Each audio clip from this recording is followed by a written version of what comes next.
90% de notre vie sont régis par nos émotions. Et dans ces émotions, il y a les émotions positives et les émotions négatives. Et ce qui nous gêne, ce sont les émotions négatives. La peur, la colère, la tristesse, etc., etc., etc.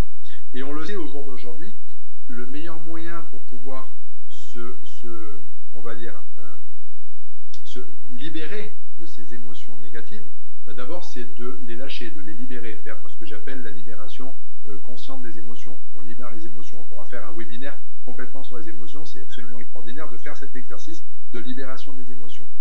D'abord c'est super et puis c'est très rigolo en plus.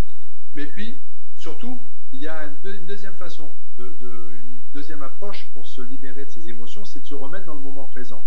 Et pour se remettre dans le moment présent, il faut être en pleine conscience. En pleine conscience, et notamment ça passe par le ressenti de son corps, le ressenti au travers de ses différents sens, au niveau de sa vue, au niveau de son oreille, de son odorat, de son goût et de son toucher, le sens kinesthésique.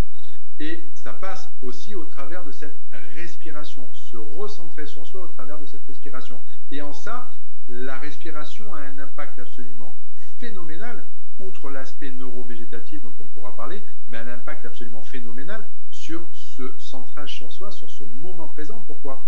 Parce que nos émotions vont générer du stress, et ce stress, comme ces émotions négatives, n'ont aucun impact sur nous quand on est dans le moment présent. Elles n'ont un impact sur nous que lorsque l'on est dans le passé, ou surtout dans la projection dans le futur. Et dès qu'on est dans ces schémas émotionnels, on est toujours soit dans le passé, soit dans le futur.